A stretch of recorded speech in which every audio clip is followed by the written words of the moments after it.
అఘోరి ఓ 3 నెలల క్రితం తెలుగు రాష్ట్రాల్లో సృష్టించిన సంచలనం అంతా ఇంత కాదు. లేడీ అఘోరి శ్రీనివాస్ వర్షిణి అనే యువతితో ప్రేమ పెళ్లి అంటూ నానా హంగామా చేశాడు. అయితే 3 నెలల జైలు జీవితం గడిపిన అఘోరి మరోసారి వార్తల్లోకి ఎక్కాడు.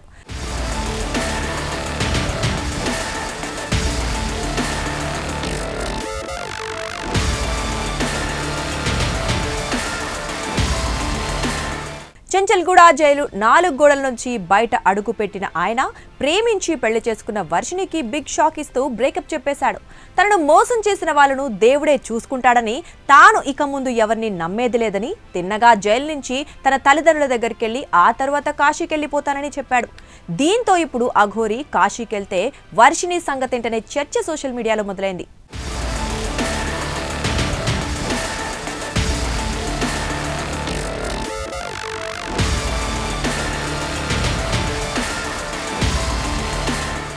అయితే అఘోరి శ్రీనివాస్ పేరు కొన్ని సంవత్సరాల క్రితం మతపరమైన పూజలు, యాగాలు, తాంత్రిక పూజలతో వెలుగులోకి వచ్చాడు. ఇక దీంతో చాలా మంది ఆయన్ని నమ్మి భక్తులుగా మారారు.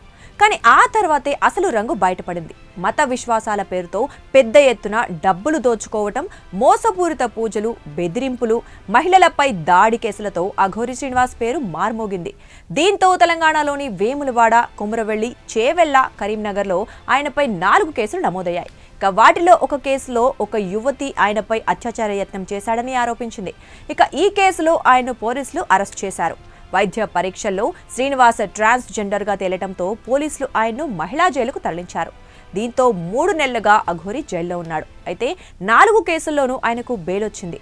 అయితే కోర్టు విధించిన షరతుల ప్రకారం అఘోరి ప్రతి గురువారం కొత్తపల్లి పోలీస్ స్టేషన్లో హాజరు కావాల్సి ఉంటుంది. అంతేకాదు 10,000 జరిమానా కూడా కోర్టు విధించింది.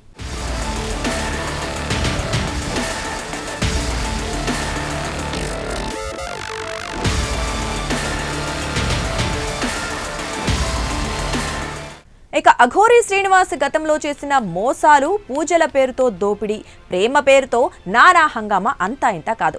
ముఖ్యంగా ప్రేమ పేరుతో వర్షిణి అనే యువతిని ప్రలోభపెట్టి తల్లిదండ్రులకు దూరం చేసిన అఘోరి ఆమెను ఉత్తరప్రదేశ్, గుజరాత్లకు తీసుకుని వెళ్లాడు.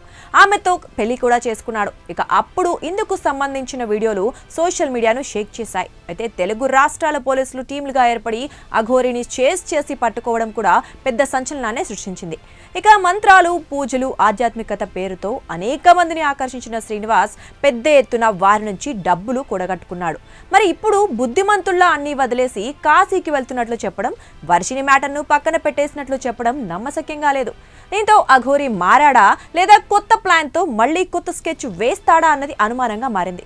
ఇక అఘోరి విడుదలను తీసుకుని ఇప్పటికే సోషల్ మీడియాలో పెద్ద ఎత్తున చర్చ మొదలైంది. వర్షిణితో పాటు అన్నీ వదిలేసి కాశీకి వెళ్తున్నానని అఘోరి చెప్పడంపై నెటిజన్లు సెటైర్లు వేస్తున్నారు.